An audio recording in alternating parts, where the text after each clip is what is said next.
or deeply rooted in this country. Look, Parsi, very small community, but no threat.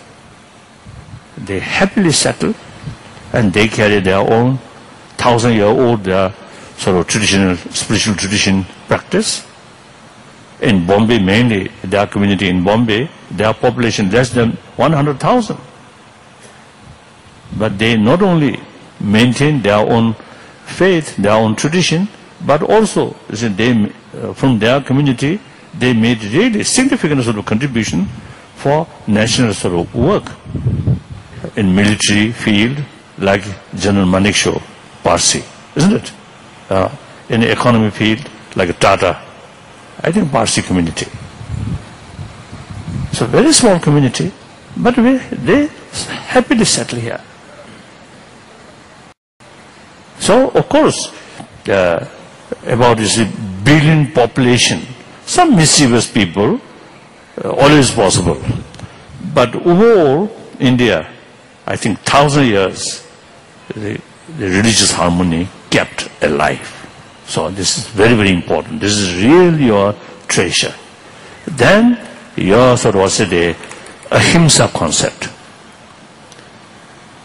Now really, what's the I think this country, because of ahimsa sort of concept, tolerant, different religious concept, different religious community, from outside, welcome, give them shelter, and friendly sort of receive them. Reception. So I think these mainly ahimsa concept.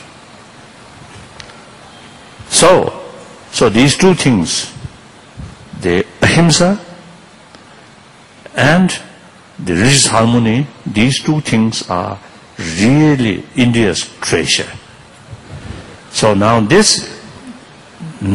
time come. World need these two things, ahimsa and religious sort of harmony. The rest of the world really need these two things. So India, not just a word, but 1,000 years, these things still alive tradition, living tradition. So this is really model of the rest of the world. So Indian people should realize that, and should realize your own the treasure, not only ancient treasure, but very relevant to today's world. And I often used to telling, I think I describe myself as a messenger of India, messenger of ancient Indian thought. That means ahimsa and religious harmony. So we Tibetan, actually chela of Indian Guru. So you Indian is Guru, we chela. So relation between Tibetan and Indian is something like relation between Guru and chela. And I also is telling my Indian friend, we not only just a chela, but a reliable chela. Reason is the Nalanda tradition. Last several centuries, is a lot of sort of destruction or damage. And in any way, ups and downs, too much ups and downs, Buddhist tradition in this country, their own land. But during this period, we Tibetan, as your chela, kept this tradition up to now, intactly. So, that I think sufficient reason to say we are reliable chela of Indian Guru. Okay. So now meantime, I also now appealing my Indian sort of gurus, and particularly when I gathered the Swamis and some sort of religious leaders like Rishikeshi or some Hardwar, this area, I appealing that I'm as a messenger of Indian tradition, Indian sort of treasure. So messenger's level, I sort of make my every effort to propagate these things. So now my guru should take more active role promoting these values, ahimsa and religious harmony. So sometimes I a little bit sort of critically I expressing that some of our guru, they simply carry their rituals and some sort of ceremony and fail to bring these values to public, make relevance, these treasures relevant to our day-to-day life. I think that's very important. So the religious leader or scholars now must come out and tell people, share with people these values.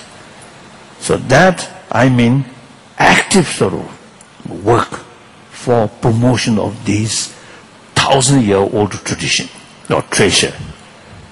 I want to share with these public sort of people like that. And then meantime, we also need more sort of closer pay attention. This gap now growing, this gap rich and poor within the country.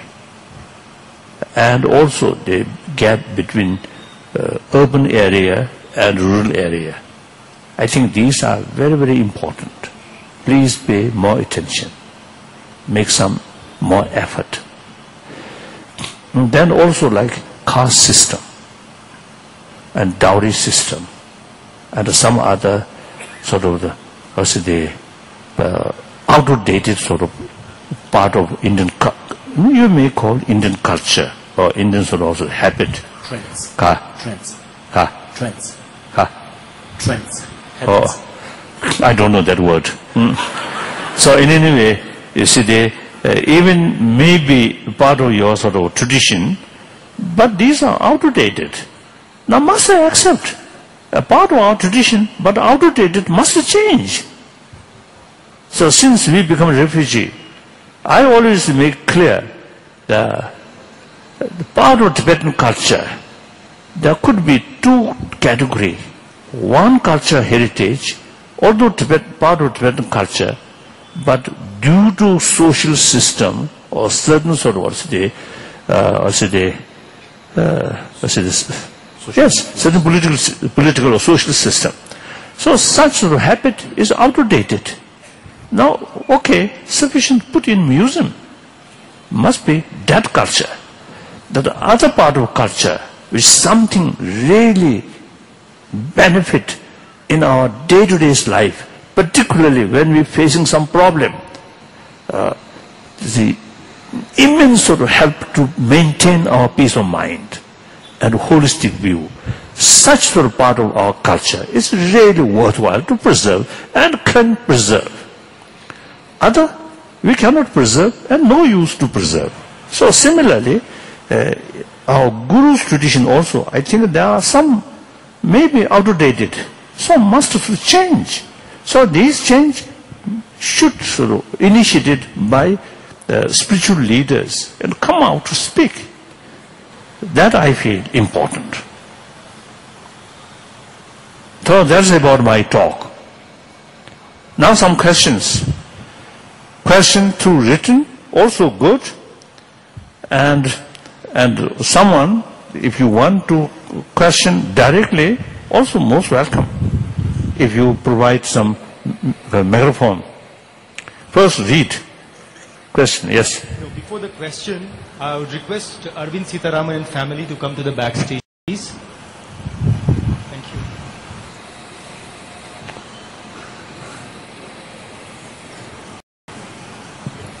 you. Your Holiness, I have the questions and Yes, answers here. good. So, Your Holiness, attachments attachments are bad, but human relationships are good. How to reconcile this contradiction? Oh, no contradiction. Attachment is actually, I think, one sort of also one effective sort of emotion. So there are as an element of closeness feeling. But since that closeness feeling is very much in the nature of attachment, so it is biased. So the biased sort of closeness feeling, that's attachment, often bring suspicion, hatred. So human compassion, respect other, and the sense of genuine concern of others' well-being. That's not attachment. That kind of thing is unbiased. So when we training that kind of compassion, firstly we have to practice or meditate, detach. Detach, create sort of the sound basis, then develop, or say some kind of unbiased attachment or sort of Closeness. Closeness, and a genuine sense of concern of well-being. Again here, the biased love, biased compassion, mainly related with self-centered attitude. This is something nice to me. This is my friend. This is my parent. This is my relative. So that is the main reason develop sense of concern of their well-being. So that very much oriented about others' behavior.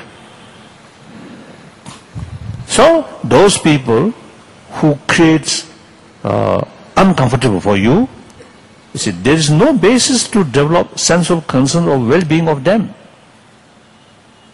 because that kind of sense of well-being is biased, ultimately related with self-centered attitude. Now, not that kind of sort of oriented, but oriented the person or people, just like me, want happiness, do not want suffering, and on that level develop sense of concern of their well-being. Not this is something close to me, not that way, but they themselves also, like me, want happiness, do not want suffering, yet they are passing through suffering. So on that basis develop sense of concern. That is not action oriented, but people oriented.